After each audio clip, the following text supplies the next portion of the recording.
As I speak, WWE talents are preparing to put on a show in the great country of France, a country known for many things, such as wine, baguettes, cheese, escargot, which if you love it is escargot within an instant, and also the fact that mobs will stand up to anything that the government tries to fuck with them on. If they try to garnish wages or try to raise the age of retirement, they're like, oh, no, you're not doing that. We're going to burn a city block to the ground, and then the government says, we surrender. And also France is known for film directors like Luc Besson, who's a tremendous film director. He also likes to date underage girls. That doesn't speak for everybody in the country of France, but nevertheless, let's talk about what could possibly happen on the show, because I don't know yet. I don't care. I love it because my time machine is in the watch. So let's do some predictions. I'm John Rentham with my WWE Backlash France 2024 predictions. Let me know your predictions in the comments, please. Yeah, a bit of a long intro. You know why? Because there's 5 matches. 5 fucking matches on this goddamn show.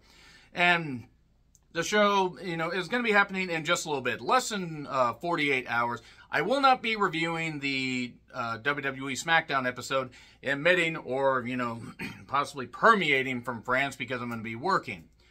I wasn't sure I wanted to do predictions video that is, but I decided, why the hell not? We have 5 matches. So basically what we're going to get is we're going to get long matches, except for one in particular. I don't know if they can really extend this particular match, but that being said, we're going to get a lot of video packages. I'm going to be a bit shocked they don't add a couple things on SmackDown, but I don't know how to predict that goddamn stuff because, again, time machine in the wash. Sorry. So, yeah, let's talk about these predictions. So, Randy Orton and Kevin Owens against Solo Sikoa and Tama Tonga Chameleon, or the MFT. Which really wasn't surprising what MFT stood for. Look, they built this well.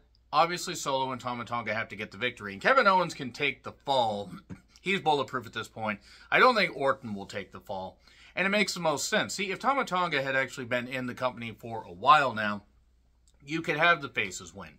But there's no reason, because if Solo loses, then it basically just makes this whole, run, which I don't actually think Solo is necessarily cut out for. They're trying with him. He's just so delusional. But if he loses here, then they might as well just blow the whole goddamn thing up. And Roman Reigns is not coming back totally SummerSlam. So Solo and Tama Tonga get the victory.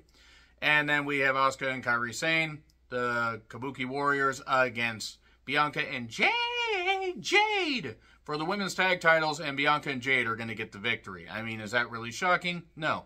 There's no reason to pin Bianca. They're not going to pin Jade. And unless they really want to do something devilish and have Io and Dakota interfere and do something, having Bianca take the pin isn't going to work. Damage Control is on Raw. And you might as well give Bianca and Jade the tag titles. Have them hold them for a little bit. You can have them hold them until SummerSlam. They could hold them for just a couple months and then break up. And you could have Bianca against Jade. You could have Bianca upset that Jade is seen as a new young prospect. And there you go. Bianca and Jade will walk out as the tag team champions. And then Bayley, Naomi, and Tiffany in a 3-way women's championship match. Bayley, and she'll probably pin Tiffany. There's no reason really for Naomi. I mean, Naomi could, I suppose, take the fall. But I think Tiffany getting pinned and then eventually winning Money in the Bank is the way for them to go, because what the fuck else are they going to do? And Bayley does not need to be losing this championship till at least SummerSlam, and I would argue even a little bit later on. She needs to have at least a few months of a run. Otherwise, it's totally pointless. Damian Priest against Jey Uso for the world title, the secondary world title. We're going to get interference, copious amounts of interference. Solo and Tama Tonga might actually attack. Just to continue that whole thing and plant more seeds in this bloodline field that basically is just a barren wasteland. But Damian Priest will probably have... Judgment Day will interfere and almost cost him the match, but Jey obviously is going to take the fall. If they have Jey Uso walk out as world champion, I'm actually going to be very surprised. I'll also say, well, that's your lot right there. There isn't really much of anything else they can do, and there's no more Money in the Bank because Damian Priest cashed in at WrestleMania. And Jey Uso will not be world champion. He shouldn't be world champion. He is not good enough to be world champion. I'm sorry. He's not. It's just not, to me, it's not believable. If there are people that think he is, that's fine.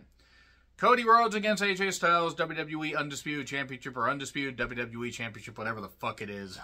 I mean, Cody, duh, Cody's going to win. Cody did land badly on his shoulder against Carmelo Hayes on the most recent SmackDown. So that was a little worrying. So unless he's suddenly injured and they need to take the title off of him, that would be very catastrophic.